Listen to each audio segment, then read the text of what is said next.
So in my video about Cain marrying his sister, a huge conversation started about Cain being born from the devil and Abel being born from Adam. And that is why Cain killed Abel, and that Cain was a Nephilim. Well, there's a lot of information that goes into that whole theory and how that came about.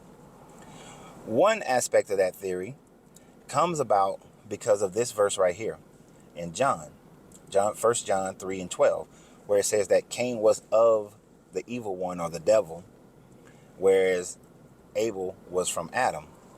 And many people tend to take that as a literal thing because they're saying that he was born of. It does not say born of, birth of, son of, none of those things, but people just take that and make a huge leap with it.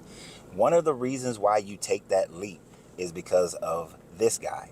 You see, one of the earlier church fathers, Tertullian, in and around, he was born in 160 CE and died in 240 CE.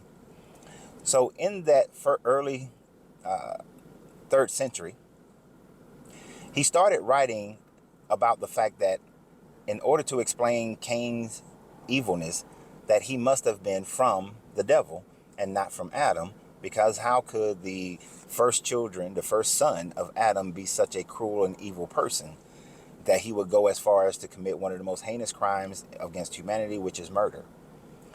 It is because of Tertullian's exegesis of that first John that you get this idea of Cain being born from the devil. Now, where did Tertullian get that idea? Now, it is possible that Tertullian got those types of thoughts from all the other writings that were available at that time and were very widely read. One of those would have been the Book of Enoch, well, the books of Enoch.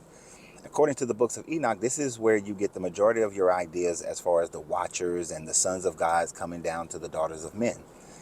In the books of Enoch, he does it two different ways. One, he talks about the children from Seth's line, and those children of Seth's line started, well, let me go back a little bit. In Enoch, first he talks about how the angelic beings came down and had sex with the daughters of men, and then they started producing children, and they taught them their evil ways, they taught them their magic, and so on and so forth. And then those great men of renown, as it says in Genesis 6, began to take advantage of that authority and started eating other men. They started doing all these evil things. And in Enoch, he goes further and said that the pious children from the line of Seth saw what was going on with these other lines of Nephilim, and saw what was going on with them, and started going over into their evil ways as well, and taking advantage of their witchcraft and their tool making, their alcoholism and all these other things, and started becoming just like the line of Cain, who possibly could have come from a Nephilim. And so it's a mixture in Enoch as to which version you want to go with. But we have to remember, Enoch is fan fiction, because a lot of the things in Enoch, you can tell, were written after the Pentateuch was written, because of the statements it makes in relation to already having knowledge of Moses coming into existence, the Exodus, and many other things. So Enoch was most likely written much later, which is one of the reasons why it's considered as heretical, because it's written so late after the time frame of Enoch. But it adds in a lot of those thought processes from Enoch. Other writings that he would have known about would have been the writings of the Sumerians, the Babylonians, the Akkadians, the Assyrians, because their stories, although similar, have many variations. But it talks about how Enki had sex with Lamech's wife Nama and produced their child that becomes Utnapishtim, or Noah, in the Bible. And so the idea of a God coming in and having sex with another man's wife was already something that was going on.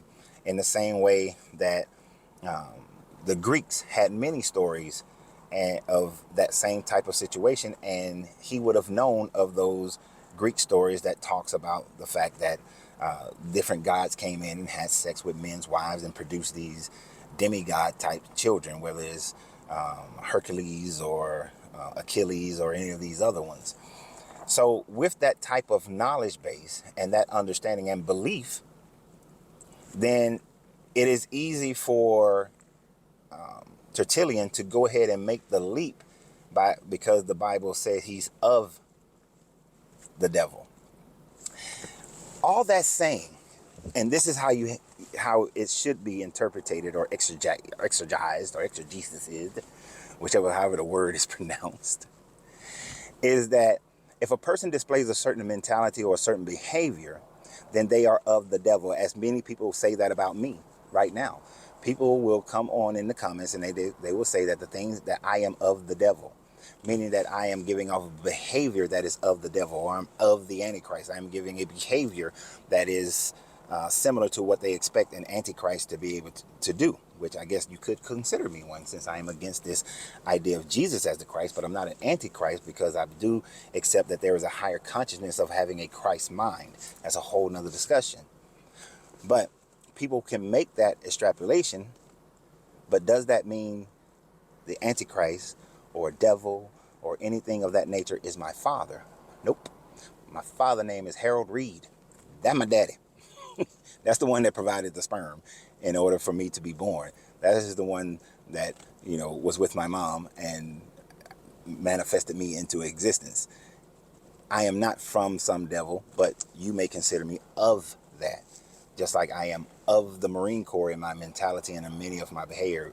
I'm of my grandfather, Eddie Ross, and my behavior. I am of many different philosophies that I have studied.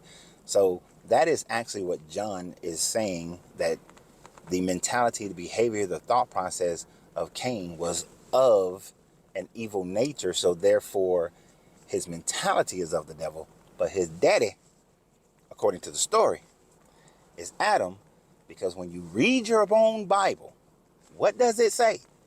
In Genesis, I believe chapter 3, that Adam knew his wife and they had Cain. So Tertullian was going against what his own Bible says. And when you think that Cain came from the devil, you're contradicting your own Bible. So y'all have a great day. And remember always, you got to free yourself to be yourself, because your greatness is non-negotiable. Good journey.